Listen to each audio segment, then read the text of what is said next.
Hello everyone, good morning all. आपण electromagnetic induction हा topic discuss करतोय. लास्ट लेक्चरपर्यंत या टॉपिकमधला मोशनल EMF हा सेक्शन आपण डिस्कस केलेला आहे. आजच्या लेक्चरमध्ये आपण जी कन्सेप्ट स्टडी करणार आहोत ती कन्सेप्ट मोशनल EMFच्या एक्झॅक्टली अपोजिट कन्सेप्ट आहे. Means in motional EMF is induced in a conductor or loop due to the motion of that loop or conductor in a constant magnetic field. म्हणजे motional EMFमध्ये आपण असं consider केलं होतं की एका कॉन्स्टंट मॅग्नेटिक फील्डमधून जर एखाद्या कंडक्टर किंवा लूपला मूव्ह केलं तर त्या लूपमध्ये EMF इंड्यूस होतो. Now in today's lecture we will discuss about the induced EMF in a stationary coil. म्हणजे इथं आपली कॉईल स्टेशनरी असणार आहे. By changing magnetic field, magnetic फील्डचा change करून कॉईलमध्ये इंड्यूस होणारा EMF याचं आज आपण डिस्कस करणार आहोत. प्लस याच्यासोबत आणखी एक थेरॉटिकल कन्सेप्टही आज आपण स्टडी करणार आहोत, eddy current. Okay, so we will start with the induced EMF in a stationary coil in a changing magnetic field. Concept समजून घेण्यासाठी टेक्स्टबुकमध्ये यावर्षी नवीन सिलेबसमध्ये एक सिस्टीम दिलेली आहे, मॅग्नेट कॉईल सिस्टीम. ज्या सिस्टीमचा यूज करून आपण ही कन्सेप्ट स्टडी करणार आहोत. इझी आहे. तुम्हाला लेन्झ लॉ, फॅरेडेज लॉ समजला असेल तर ही कन्सेप्ट लगेच लक्षात येईल. थेरॉटिकल आहे. एक फॉर्म्युला किंवा म्हणजे म्हणा किंवा change in magnetic flux, change in angle याच्यातले काही रिलेशन्स आपण with respect to time find out करणार आहोत. Okay, so I draw here a diagram. Here this is a curved surface, म्हणा एक कॉईल सारखा सरफेस आहे, but this is a non conducting part. एक असा कर्व्ड सरफेस इथं सरफेस तयार केला आहे आपण, ज्या सरफेसवरती हा मॅग्नेट प्लेस केला. दिस इज ए फ्री मॅग्नेट, याला काही स्ट्रिंग नाही इथं अटॅच केलेलं नाही आहे. आणि हा मॅग्नेट इथं फिक्स केला आहे. दिस पॉइंट इज ए पिवोट म्हणजे फिक्स केला आहे, स्क्रू फिट केला आहे असं म्हणा. अँड दिस पोर्शन, हा जो पार्ट आहे इथं असा सस्पेंड केलेला सेमी सर्क्युलर पार्ट जो आहे याचा सिस्टीमचा, this part can rotate through this pivot, this point. या पॉइंट थ्रू हा पार्ट काय होऊ शकतो इथं रोटेट. म्हणजे सीसो आपण जसा बघतो तसा हा काय होऊ शकतोय रोटेट. टेक्स्टबुकमध्ये आता ॲडिशनल असंही दिलेलं आहे की आपण इथं सपोज 2 मासेस कन्सिडर केले असतील. Here the mass M1, here the mass is M2. आणि मग यामध्ये हा पार्ट असा काय होईल इथं रोटेट होईल.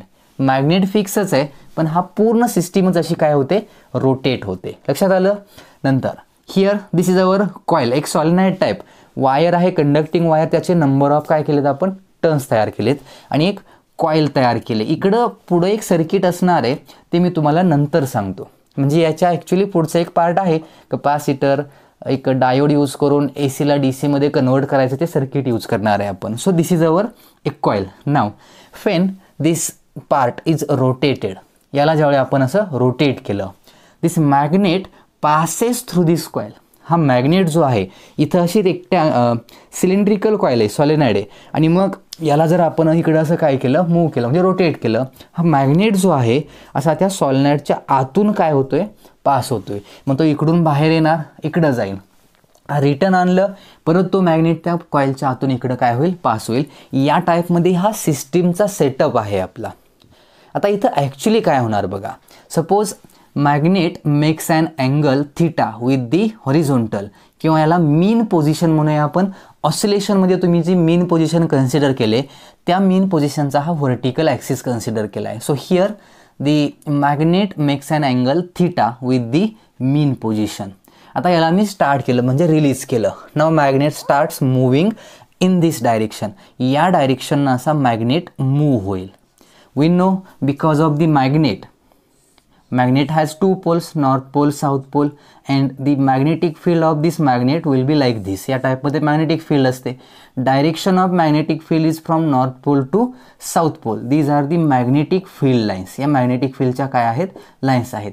If I placed a coil in front of this magnet, मॅग्नेटच्या पुढे एक कॉईल आहे अशी, then these lines are passes through the coil. या कॉईलमधून ह्या लाईन्स काय होतील पास होतील. याचा अर्थ काय म्हणतो आपण याला, number of magnetic lines of force passing through a coil we call it as magnetic flux. याला काय म्हणतोय आपण मॅग्नेटिक फ्लक्स म्हणतोय. So here this magnet is at this position. मी फक्त एवढा पार्ट कॉईल आणि मॅग्नेटचा इथं ड्रॉ केला आहे. So this is our magnet. मॅग्नेटचा हा नॉर्थ पोल कन्सिडर करा. These are the magnetic field lines and may be some lines passes through this coil. काही लाईन्स या कॉईलमधून मे बी पास होत असतील, but the number of lines passing through this coil is very small. Negligible म्हणू शकतोय आपण. खूप कमी लाईन्स या कॉईलमधून काय होतात, पास होतात. When the magnet makes a large angle with this vertical line. Magnet या कॉईलपासून लांब असताना यातून कुठल्या जास्त लाईन्स काय होत नाहीत, पास होत नाहीत. म्हणजेच या कॉईलमधून पास होणारा मॅग्नेटिक फ्लक्स जो आहे तो स्मॉल आहे, निग्लिजिबल आहे. लक्षात आलं. Now when coil starts moving towards the coil. इकडे येईल, हा थिटा काय होत जाईल, डिक्रीज होत जाईल. हा थिटा डिक्रीज होईल, इथं येईल. Now coil when coil comes closer to the coil. Coil ज्यावेळी या magnet comes closer to the coil, then the number of magnetic field lines passing through the coil increases. आता coil जशी magnet जसा कॉईलच्या close येईल, इथं north pole south pole consider करा, then the magnetic flux passing through this coil increases and the flux will be maximum when the magnet is at this position. म्हणजे आता magnet हा कॉईलच्या एका एंडला इथं क्लोज आल्यानंतर maximum number of magnetic field lines are now passing through the coil. या कॉईलमधून maximum number of lines काय होत आहेत, पास होत आहेत. म्हणजे फ्लक्स कसा आहे, आता मॅक्झिमम आहे. Now this bar magnet enters into the coil. कॉईलच्या आतमध्ये जाईल. आता इथं एंटर होताना सपोज या 4 लाईन्स कॉईलमधून पास होत आहेत. आतमध्ये मॅग्नेट एंटर झाल्यानंतरही 4च लाईन्स असणार आहेत, पुढे गेल्यानंतरही 4च असणार आहेत. एका एंडला आला इथं तरीही याच्या लाईन्स म्हणजे ॲक्च्युली अशा असणार आहेत. या लाईन्स इकडून येऊन आता इथं डायरेक्शन चेंज होईल फक्त. म्हणजे इथं हा बाहेर जाणार आहे, यातून आउटवर्ड. इथंही 4च असणार आहे. And fan it starts moving away from the coil. इकडं जाईल आता ही मोशन. लक्षात येते, मोशन आतमध्ये आला आणि मग इकडं बाहेर जाईल. आता या कंडिशनला इथून इथपर्यंत, इथून तो आतमध्ये एंटर झाला आणि इथून तो इथं बाहेर येतो, इथपर्यंत कंडिशन. या पोर्शनमध्ये हा मॅग्नेट जो आहे तो त्या कॉईलच्या आतून काय होतोय, पास होतोय. But there is no change in magnetic flux. Magnetic फ्लक्समध्ये चेंज होणार नाही कुठलाही. कंडिशन बघा काय सांगतोय. मॅग्नेट कॉईलच्या बाहेर असताना स्मॉल फ्लक्स पास होत असेल कॉईलमधून. When magnet moves towards coil, flux passing through coil increases. Magnet कॉईलच्या जवळ जसा येईल तसं कॉईलमधून आलेला नंबर ऑफ लाईन्स इन्क्रीज होतील. So magnetic flux passing through this coil increases. The magnetic flux passing through coil will be maximum when the north pole comes at the one end of this solenoid. या कॉईलच्या एका end जवळ मॅग्नेटचा north pole येईल त्यावेळी magnetic flux या कॉईलमधून pass होणारा कसा असणार आहे, मॅक्झिमम. आता तो आतमध्ये मॅग्नेट एंटर होईल पण नंबर ऑफ लाईन्स तेवढ्याच राहतील. आता कारण कुठून येणार आहेत, सगळ्याच लाईन्स आता इथं आतमध्ये आलेल्या आहेत. So number of lines passing through coil will be same, remains constant. Therefore flux will B constant. मग हा मॅग्नेट आतमध्ये येईल, इथं मोशनमध्ये राहील, पण नंबर ऑफ लाईन्स या कॉईलमधून पास होणाऱ्या सेमच राहतील. So there will be no change in magnetic flux. हा मॅग्नेट आतून येईल, या एंडला येईल, इथपर्यंत फ्लक्स चेंज नाही आहे. But now when the south pole of this magnet moves away from the other end of coil. Now the flux passing through this coil starts decreasing. तो काय होईल, आता डिक्रीज होईल. आणि मग जसं आणखी अवे नेला की तो डिक्रीज होईल आणि निग्लिजिबल होईल, म्हणजे स्मॉल एकदम व्हॅल्यू होईल. या टाईपमध्ये या कॉईलमधून पास होणारा मॅग्नेटिक फ्लक्स काय होतोय, चेंज होतोय. कॉईलमधून पास होणारा मॅग्नेटिक फ्लक्स काय झाला, चेंज झाला, because of the motion of this magnet. आणि मॅग्नेटला मूव्ह केलं याचाच अर्थ मॅग्नेटिक फील्डची मॅग्निट्यूड चेंज करतोय आपण. कॉईलमधून पास होणाऱ्या मॅग्नेटिक फील्डची मॅग्निट्यूड काय करतोय आपण, चेंज करतोय. आणि मग फॅरेडेज लॉनं काय सांगितलं, according to Faraday's law, whenever there is a change in magnetic flux an EMF will be induced in the coil. मग या कॉईलमधून पास होणारा फ्लक्स तर चेंज होतोयच. And according to Faraday's law EMF should be induced in this coil. या कॉईलमध्ये EMF induce झालाच पाहिजे आणि तो होतोही इंड्यूस. आणि म्हणून आपलं आजचं आर्टिकल काय आहे बघा, induced EMF in a stationary coil. Coil तर स्टेशनरीच होती आपली. In a changing magnetic field. Magnetic फील्डला काय केलं, चेंज केलं. मग आता इथं आपण काय करणार आहोत, तर याला कंटिन्युअसली असं ऑसिलेट करणार आहोत बार मॅग्नेटला. म्हणजे हे कंटिन्युअसली एकदा इकडं जाणार, एकदा इकडं येणार, एकदा इकडं जाणार, एकदा इकडं येणार. कंटिन्युअसली हा मॅग्नेट काय होईल, मग हा बार मॅग्नेट आपला, मग हा असा इकडं येईल, परत इकडं येईल. हा त्या कॉईलच्या आतून असा कंटिन्युअसली काय होत राहणार आहे, ऑसिलेट. त्यामुळं याची ऑसिलेशन्स जे आहेत ती आपण कन्सिडर करणार आहे. आणि थोडा ऑसिलेशन टॉपिकमधला पार्ट, एक इक्वेशन आपण इथं यूज करणार आहोत. तुम्हाला ऑसिलेशनची ॲम्प्लिट्यूड, डिस्प्लेसमेंट हे वर्ड्स माहीत आहेत. मॅक्झिमम डिस्प्लेसमेंटला काय म्हणतो आपण, त्याची ॲम्प्लिट्यूड म्हणतो. एवढा तरी पार्ट आपल्याला माहीत आहे. तोच पार्ट आपण इथं काय करणार आहे, यूज करणार आहे. So here we will use this condition. Now see, we can represent first this graphically. Graphically आपण याला अगोदर काय करूया, रिप्रेझेंट करूया. ग्राफिकली म्हणजे काय अवघड पार्ट नाही आहे, सिम्पल कंडिशन्स आहेत, याला आपण इझिली यूज करू शकतोय. So first I will draw here the relation between time versus magnetic field or flux passing through the loop, because here the magnetic field or flux changes according to the time. जसं time आपण start केलं म्हणजे याला oscillate करायला सुरू केलं, आपण time start केला. So we will consider time on this X axis and magnetic field passing through the coil B or the magnetic flux passing through the coil phi. दोन्हीपैकी काही घ्या, सेम मिनिंग राहते, कारण बी चेंज होतोय म्हणूनच flux change होते, कारण area वगैरे काय चेंज होत नाही आहे इथं. So here we consider on Y axis flux passing through this loop or magnetic field at this loop. Now when we start moving, initially magnet is far away from the coil, कॉइलपासून तो लांब आहे, त्याची oscillation start केली आपण. It will comes closer to the coil, तो कॉइलच्या जवळ येईल. टाइम स्टार्ट झाला आहे. Now suppose this is our time T1. एक टाइम इन्स्टंट कन्सिडर केला आहे मी, कोणताही टाइम असेल. Suppose this is time T1. Here flux passing through the loop increases when the magnet comes closer to the coil. कॉइलचा तो जवळ ज्यावेळी येईल त्याच वेळी तो फ्लक्स काय होत जाईल, इन्क्रीज होत जाईल. And when it will be maximum, याची व्हॅल्यू मॅक्झिमम कधी असेल, when the north pole one pole of the magnet comes closer to the end of this coil. म्हणजे याचा अर्थ फ्लक्स इनिशियली लगेच इन्क्रीज होत जाणार आहे का, नाही, स्मॉल अमाऊंटमध्ये इन्क्रीज होईल तो, but at some time when it comes closer to the coil magnet, then the flux passing through the coil start increasing. हा फ्लक्स काय होईल आता, इन्क्रीज होईल. And it will be maximum. या टाइम इन्स्टंटला तो काय होतोय, मॅक्झिमम होतोय असं आपण कन्सिडर करूया इथं. तो हा टाइम इन्स्टंट ज्याला मी काय म्हटलंय T1, fan the magnets will be at this end, त्या कॉइलच्या एका एंडच्या क्लोज आला आहे तो. Now the flux passing through this coil will be maximum, किंवा मॅग्नेटिक फील्डची मॅग्निट्यूड इथं कशी आहे आता, मॅक्झिमम आहे अशी कन्सिडर केली आपण. ओके, आता पुढं काय होईल बघा. मॅग्नेट आतून पास होतोय, आता इथं आत गेलाय तो आणि मग एका एंडला आला, म्हणजे एका साईडला कॉइलच्या इथं आला मॅग्नेट, ही पोझिशन. इथून काय झाला, तो एंटर झाला, आतून पास झाला आणि now magnet will be at this position. तो अजून बाहेर आलाय पण त्याचा एंड अजून की कॉइल जवळच आहे. एवढ्या पोझिशनला म्हणजे तो एंटर झाल्यापासून इकडच्या एंडला येईपर्यंत जो टाइम स्पेंड झालाय, सपोज तो आता नवीन टाइम जो आहे तो काय कन्सिडर केला मी, T2, म्हणजे T2 मायनस T1 हा जो टाइम इंटरवल आहे. एवढ्या टाइम इंटरवलमध्ये मॅग्नेट जो आहे तो या कॉइलच्या आतून पास झालाय.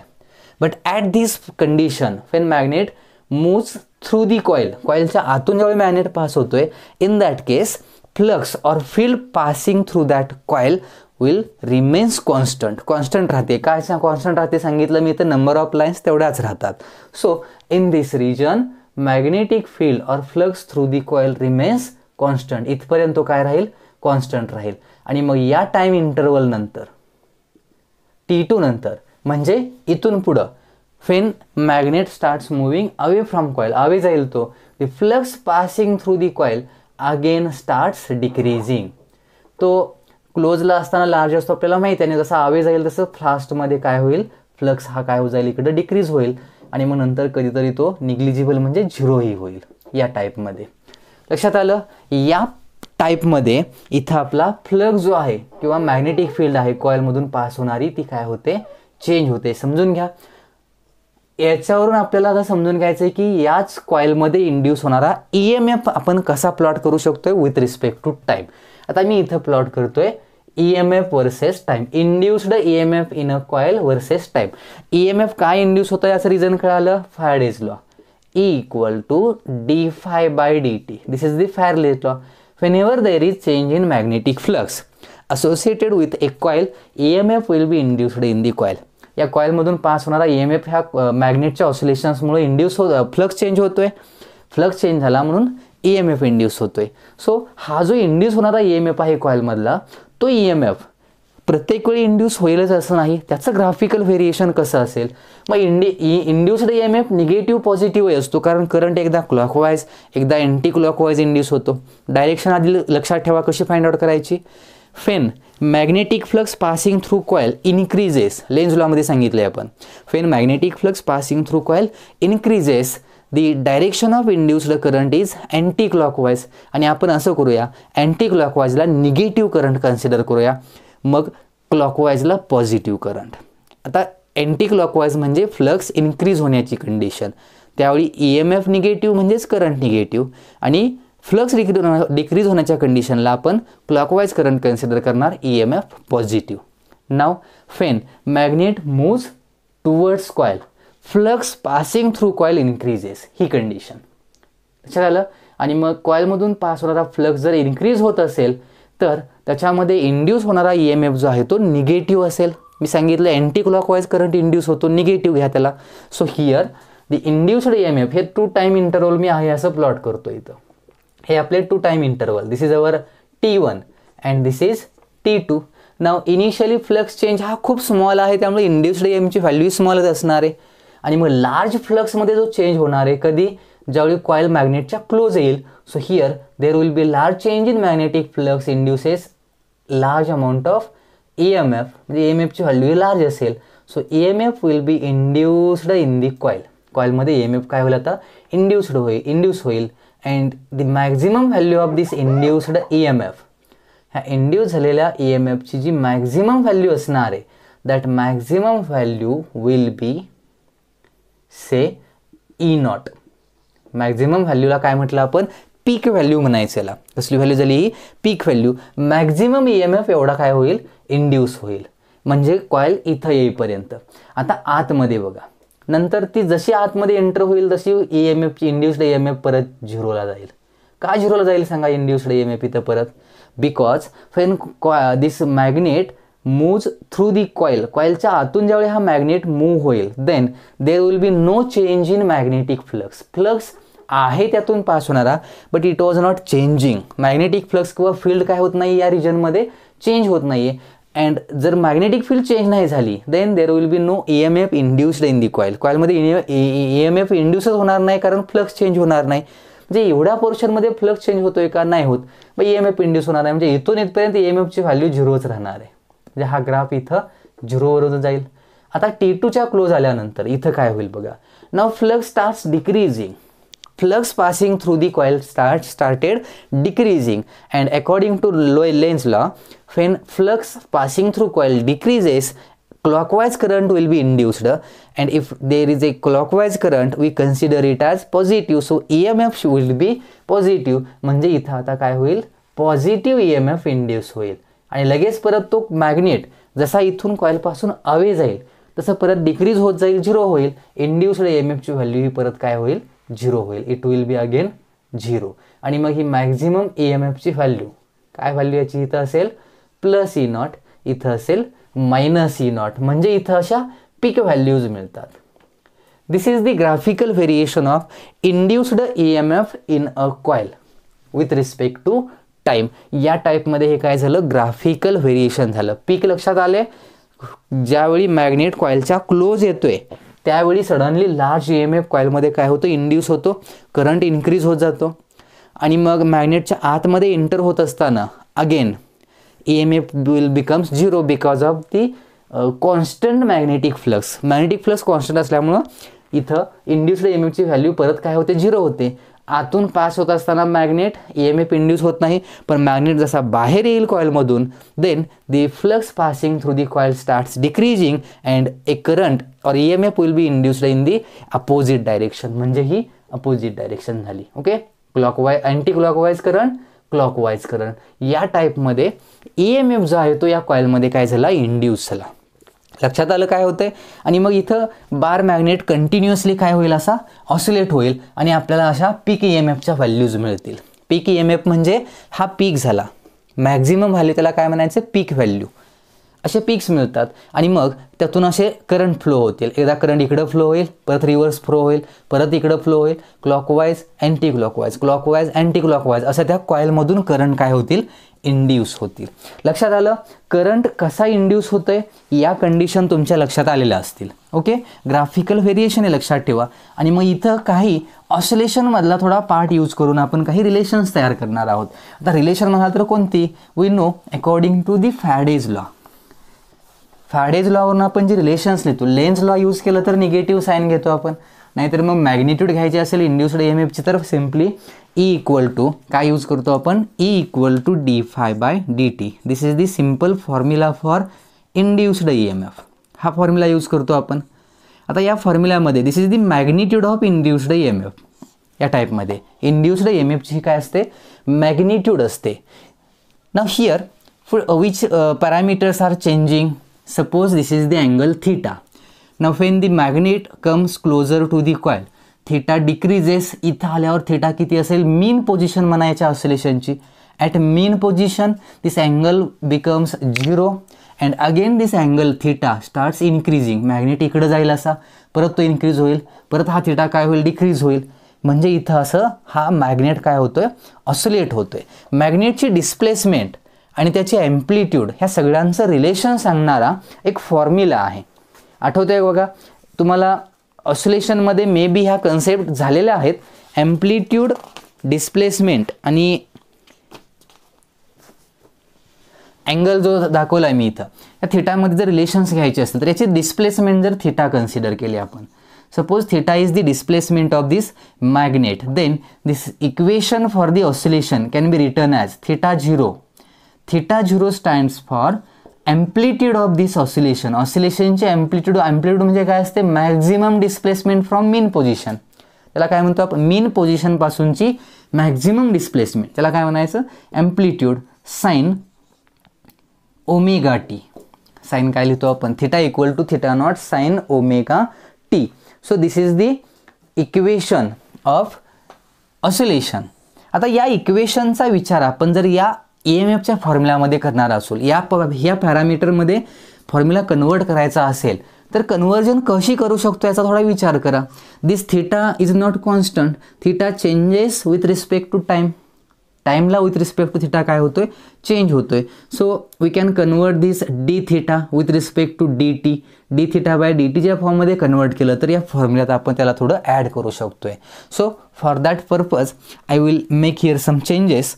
EMF E इक्वल टू, इथं काय करूया आपण, डी थिटानं डिवाइड आणि मल्टिप्लाय केलं मी. So d∅/d theta into d∅/dt. अगोदर या टर्मचं मिनिंग लक्षात ठेवा.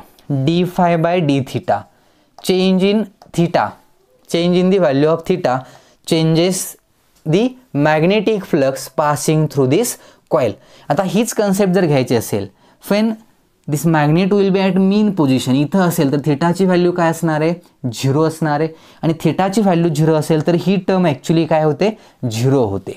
ही टर्म जी आहे ती काय होती, इथं 0 होते. आणि आपल्याला माहिती आहे चेंज इन मॅग्नेटिक फ्लक्स जो आहे तो या मीन पोझिशनला मॅग्नेट असताना तो काय असणार आहे, 0 असणार आहे. चेंज इन फ्लक्स म्हणजे इथं फ्लक्स चेंज होणार नाही, याचा काही जास्त रोल नाही. Now think about this term d∅/dt. We can convert this equation in this form. आता यामध्ये ओमेगाचं ॲक्च्युली मिनिंग असं असतं, ओमेगा अँग्युलर फ्रिक्वेन्सीला आपण कसं लिहू शकतो, अँग्युलर व्हेलॉसिटीला 2π f ला, किंवा आपण न्यू घेतो पार्ट 2 मध्ये फ्रिक्वेन्सीला symbol. So we can put here theta equal to theta naught म्हणजे amplitude sine 2π nu into t. Okay, frequency nu can be written as 1/t. time period of oscillation या फॉर्ममध्ये लिहू शकतोय. So we can write this equation as theta equal to theta naught sine 2π by capital T into small t. या फॉर्ममध्ये लिहू शकतोय आपण याला इथं. लक्षात आलं. Now we have to convert this equation in this form d∅/dt. जर आपण याला डिफरन्शिएट केलं with respect to time d∅/dt equal to हे साइन xt ax या फॉर्ममध्ये जर कन्वर्ट केला आपण, जर याचा डेरिव्हेटिव्ह घेतला तर थिटा नॉट, डेरिव्हेटिव्ह कसा येईल, साइनचा derivative cos. So it will be cos 2 pi by T into small t आणि त्याला इंटू परत काय येणार, सॉरी कॉस, याचा डेरिव्हेटिव्ह जो आहे तो कसा येईल बघा, yes cos 2 pi by T into T, म्हणजे ते कॉस साईन एक्सचा डेरिव्हेटिव्ह काय असतो, ए कॉस एक्स. मग एची व्हॅल्यू आधी लिहू शकतो किंवा नंतर ए लिहूया, आधी व्हॅल्यू लिहूया. साईन एक्सचा डेरिव्हेटिव्ह काय, a cos x, so it will be a. इथं याची व्हॅल्यू काय येणार, 2 pi by T theta naught into आणि मग derivative cos 2 pi by T into t. Now this will be correct equation. Derivative घेतला, या इक्वेशनला डिफरन्शिएट केलं विथ रिस्पेक्ट टू टाईमनं.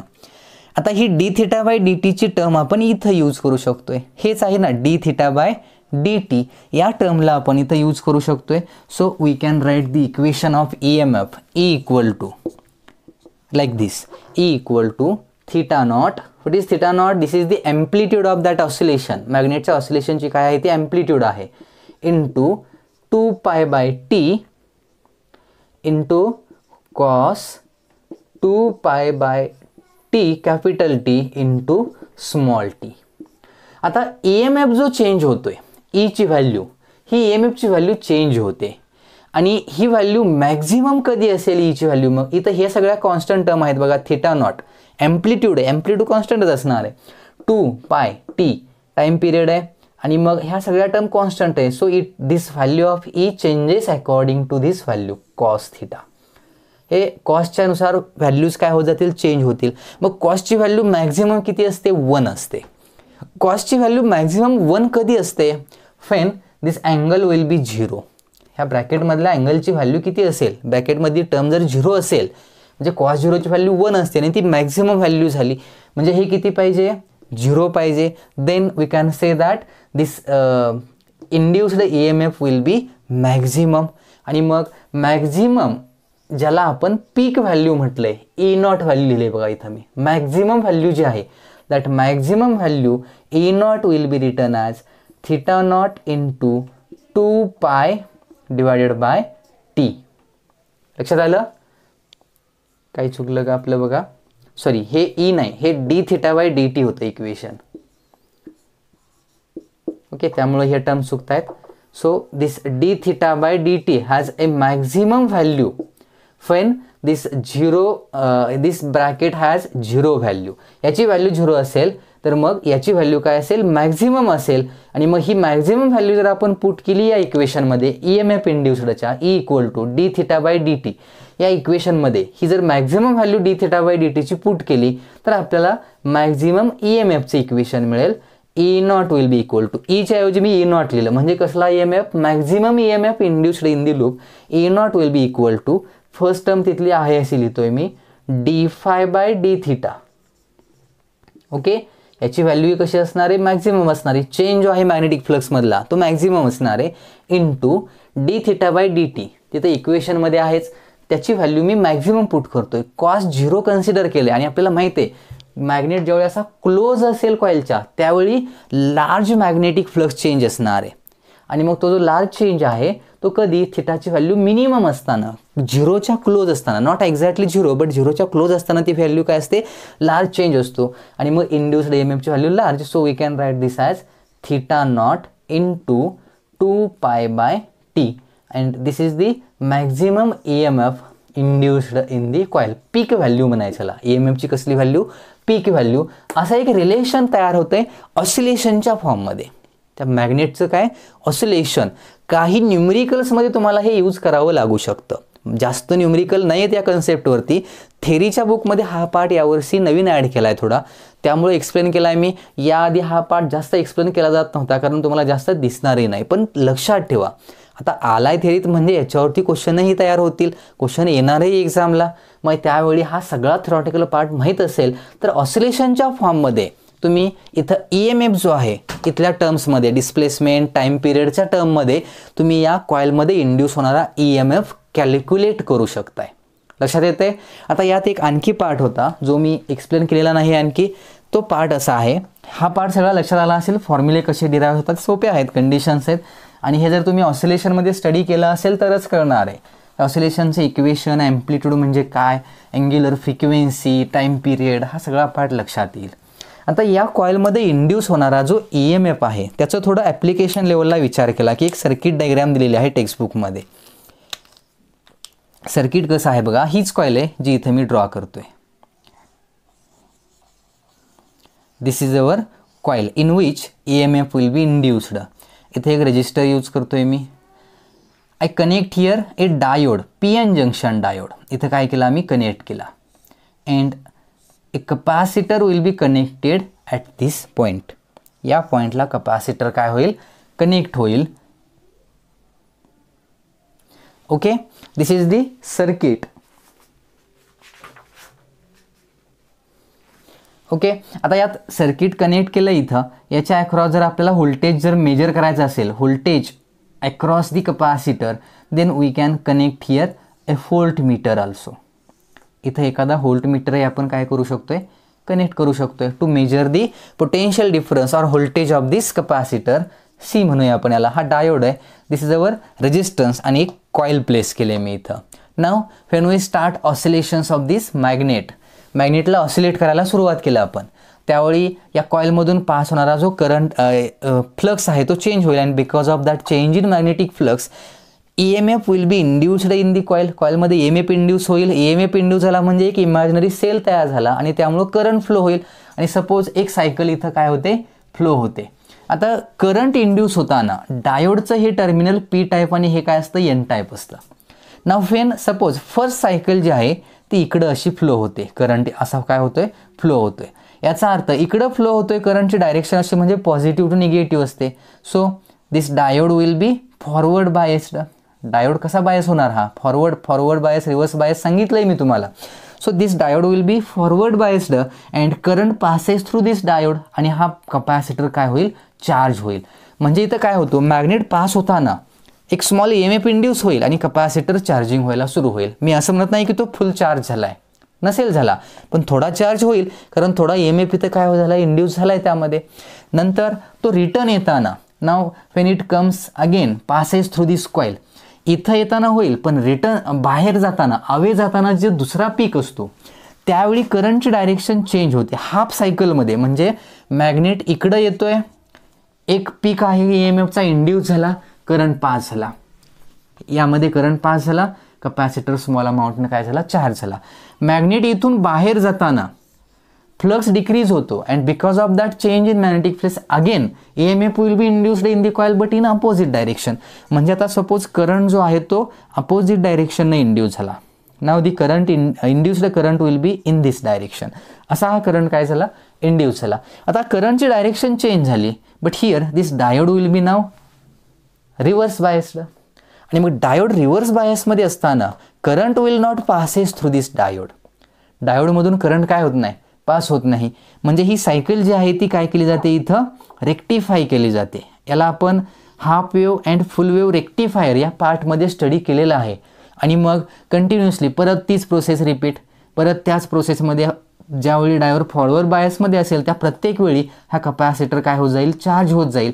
आणि मग हा मॅक्झिमम चार्ज होईल. इथं तुम्ही एखादा मिली एमिटर जर यूज केला, म्हणजे ॲमीटर यूज केला करंट मेजर करण्यासाठी, तर तुम्हाला पीक करंट इथं दिसेल, प्रत्येक वेळी दिसेल. आणि मग हळूहळू जसा हा कपॅसिटर चार्ज होत जाईल आणि एका पर्टिक्युलर टाईम इन्स्टंट नंतर कपॅसिटर मॅक्झिमम चार्ज होईल. कपॅसिटर काय होईल, मॅक्झिमम चार्ज होईल. आणि मग कपॅसिटर चार्ज झाला की आपल्याला माहिती आहे तो स्टेडी स्टेटमध्ये जातो, म्हणजे तो आता आणखी चार्ज होत नाही. And in steady state current will not passes through this capacitor. म्हणजे इथल्या ज्या पीक मिळत आहेत तुम्हाला करंटच्या तिथे दिसणार नाहीत आता. का, because this capacitor is now fully charged. आणि त्याच्या अक्रॉस जे EMF असेल, व्होल्टेज असेल, that will be our maximum value E0. या टाईपमध्ये कन्सिडर करू शकताय तुम्ही, पण या सर्किटची गरज नाही, कारण आपण LR सर्किट यामध्ये आपण हा पार्ट डिटेलमध्ये डिस्कस करणार आहोत. सर्किट्स जे आहे ते AC सर्किट्स आपण त्या टॉपिकमध्ये डिस्कस करणार आहोत. पण इथं या कपॅसिटरच्या चार्जिंगच्या प्रोसेसला इथं आपल्याला इन्क्लूड केलेलं आहे सिलेबसमध्ये. ओके, जास्त याचा विचार करू नका. फक्त यामध्ये कन्सेप्ट एकच होती की कॉईलमध्ये इंड्यूस होणारा EMF because of the changing magnetic field, magnetic फील्डच्या चेंज होण्यामुळं कॉइलमध्ये इंड्यूस होणारा EMF आणि त्याचं जे व्हेरिएशन आहे with respect to time graphically ते रिप्रेझेंट केलं आहे. आणि मग सिस्टीम जी दिली होती त्या सिस्टीमनुसार मॅग्नेट जो आहे बार मॅग्नेट तो काय होतो इथं ऑसिलेट होतोय. आणि त्या बार मॅग्नेटच्या ऑसिलेशन्समुळं आपल्याला फॉर्म्युल्यामध्ये ऑसिलेशनचा काही पार्ट इन्क्लूड करता आला इथं. ओके, या फॉर्ममध्ये हा फॉर्म्युला कन्वर्ट केला ज्यामध्ये time period of oscillation include केलं आहे आपण, एम्प्लिट्यूड ऑसिलेशनची कन्सिडर केले आणि मग d∅dt ची मॅक्झिमम व्हॅल्यू कधी असते, when the angle this bracket has value 0 means cos 0 will be 1 and this term d∅dt will be maximum. आणि मग इंड्युस्ड EMF कॉइल मधला काय असेल, मॅक्झिमम असेल. लक्षात येतंय काय सांगितलं, सिंपल कन्सेप्ट होती, थेरॉटिकल पार्ट आहे थोडा.